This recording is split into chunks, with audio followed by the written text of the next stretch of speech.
Hi guys, what's up? I'm Mary Kay Richardson here with another video which is really popular. I'm bringing this question that a lot of us have had, and you may have it too. How to heal from a narcissistic relationship. I'm going to give you at least 3 ways, the top 3 ways to heal, and then what to do if those don't work, if you've already tried those. So let's jump in.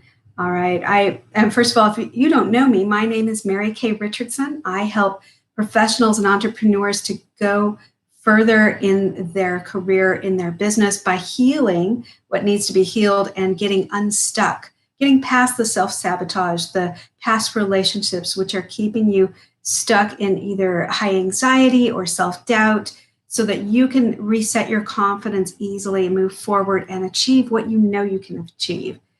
Without all the, without spending a lot of time going in circles with the procrastination and overwhelm. Let's jump into this video. The first thing that you can do when you are finding that you're coming out of a narcissistic relationship, you might be angry, embarrassed, you might be ashamed, you might have felt all of these even all at the same time. First of all, acknowledge that the abuse did happen. Whether it was a toxic relationship, a narcissistic relationship, acknowledge that it happened. The reason why this is number 1 is because a narcissist is very, very clever in convincing those around him, especially or her, excuse me. It's called gaslighting. They're great at convincing you that what you felt, what you saw, what you heard, what they didn't really happen, or that it didn't really happen the way you think it happened. So they're getting you over time, they're grooming you to not trust what you see, what you hear, what you feel, what you know happened, and to get into a place where you're trusting them to tell you what really happened. So you're trusting yourself less and trusting the narcissist more. So the first thing you can do is acknowledge that the abuse happened. The second, or the way to do this with something very powerful, is to write, whether you call it journaling, writing, getting the notepad on your phone and just start dictating. That works best for me because I don't have to sit there and type, obviously. And you can, when you see it printed, it does something to help you heal. It changes it from the mental to the physical, and or to the virtual. So just seeing it written can help you heal. So journaling the past, what they said, journal, write it out, type it out. That will help you potentially take a first step. And that's a way of acknowledging the abuse. The second thing is write or talk to someone, a counselor, even just talking to yourself about being gaslit.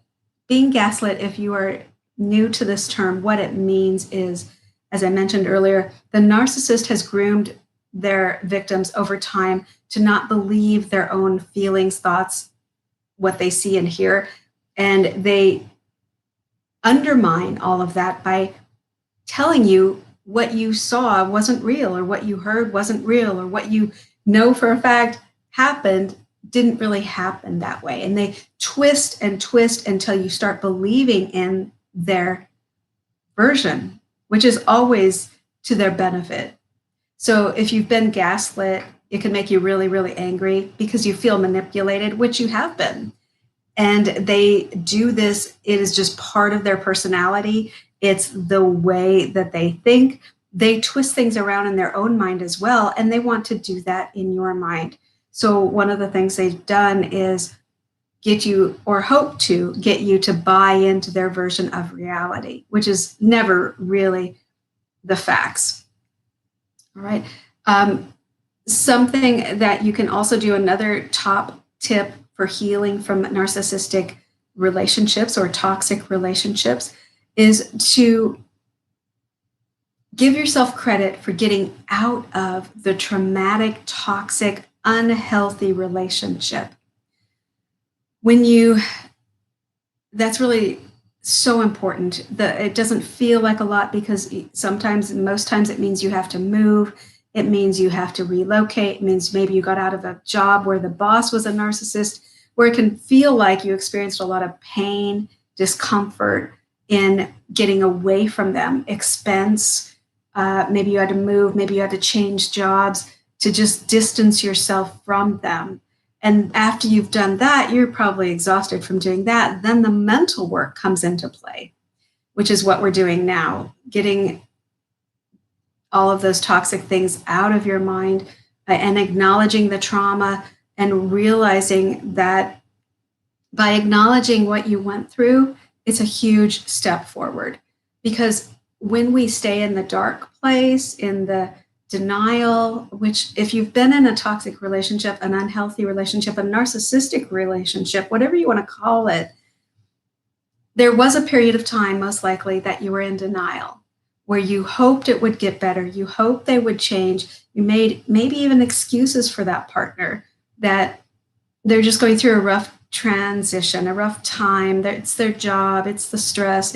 And after you've exhausted that and repeated that pattern over and over, you can't help yourself but see the truth. So the narcissist wants to stay in the denial. They love that, but you have like gotten out of that pattern and realized this is just a repeating pattern. This is not healthy. This is not the reality that you want.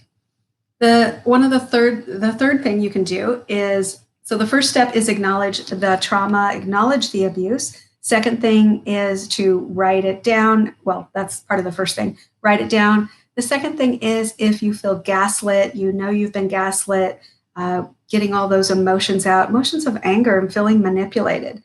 So the third thing is to acknowledge the trauma. The fourth thing you can do, these are all kind of enmeshed. And so they all kind of go together, but they're separate as well. So you might do all of these kind of at the same time a little bit.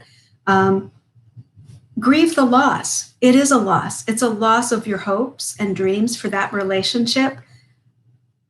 Maybe even if it was a professional relationship where the narcissist was your boss or a colleague that had influence over you, and you wanted it to be better, you tried to make it work, or if it was a personal relationship, you have to acknowledge and grieve the loss. Trying to deny it, even though you're angry, trying to beat yourself up because you got into the personal relationship with a narcissist, it doesn't help the healing. Yes, you made a mistake, but that's not a personal failure. That's just a mistake. Mistakes are things we learn from and we go on, we move forward. So grieving the loss is very powerful because it helps you let go. The last thing anyone wants is to get out of those toxic relationships, narcissistic relationships, and then to keep ruminating over and over for the next few years about all the terrible things that happened. You don't want to do that because it's very, very painful. And you're just costing yourself more time and happiness. So grieve the loss so that you can let go. And part of that grieving is wishing that things could have been different, even missing them, missing that narcissist or who you thought they were or who you wanted them to be. Then as part of that grief, you need to acknowledge that you're better off without them and acknowledge why it ended.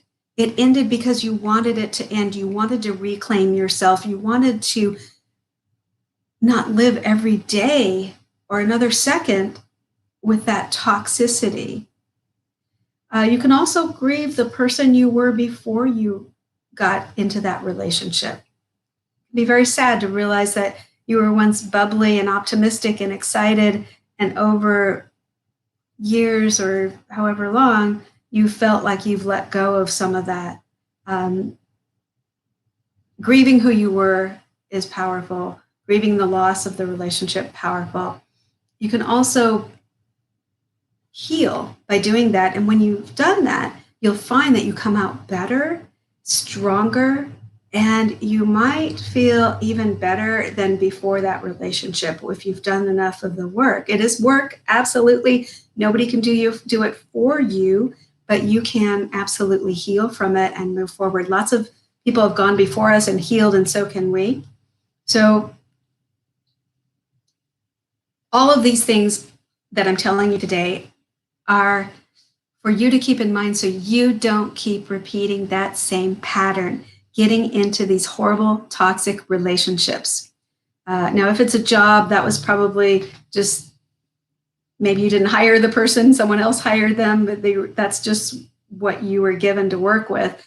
But I think that even in a job situation, when you're changing jobs in the interview process, you can kind of see red flags where maybe they're giving you a really hard time in the interview. They're not acknowledging your accomplishments, or more than just an interview, almost like they're from this get-go, they're trying to put you down and groom you to not feeling good about yourself. You know, a positive person who's trying to reach out and support you, and those great bosses are out there. And when you're not getting that in the job interview, that could be a red flag that you're about to accept that terrible pattern again. But in a personal relationship, how many people have repeated this pattern and gotten into another narcissistic relationship? Because until we heal and we acknowledge the red flags, red means stop. When you see a red flag of this person is not listening to my boundaries, not respecting my boundaries, they're not admitting when they are in the wrong, or they struggle to admit that not everything in their life is everybody else's fault. Those are red flags. That means stop, go a different direction. All right. And also leave yourself an opportunity to say, it's always okay to leave. It's always okay to say, no, I don't want this in my life. Something's up with this person. I don't want to be a part of it. I don't want to untangle it for them. I don't want to figure it out for them. Even if you don't know for sure if this next relationship is a narcissistic relationship, just that gut feeling that something doesn't feel right. Maybe they're constantly making snide remarks about something you did in the past, or they're kind of laughing at you, or they're just taking all the attention away and back to them constantly, where they can't seem to get enough attention. Those are red flags. It means stop, go in a different direction. You don't have to analyze the person, diagnose them. Just, it means red flags are your gut telling you to choose something else. Listen to your gut, trust yourself. So if you've tried all these things, just to recap, acknowledging the abuse happened, acknowledging the being gaslit and being manipulated, the trauma, grieving the loss, and working through seeing the red flags, and you're still hurting inside, still making some of these same choices, it's time to reach out to a professional. You might consider hypnosis. That's what I do. It's RTT, Rapid Transformational Therapy Practitioner. That's what I am. It's what I do. It's not what I am, it's what I do. I'm a person just like you, and I understand how painful it can be. And what we can do in 1 to 3 sessions is really get to the bottom of it, untangle the root cause of you repeating the pattern. So I have a great program, would love to chat with you about it. Super, super powerful. And I have helped a lot of people heal from the past, so they can go on and make better choices. And really, when you feel great about yourself, at the core, everything changes. So I'm Mary Kay Richardson, would love to chat with you. If you want to book a strategy call, I know this is a long video, book a strategy call with me, would love to jump on there and chat with you. Bye for right now.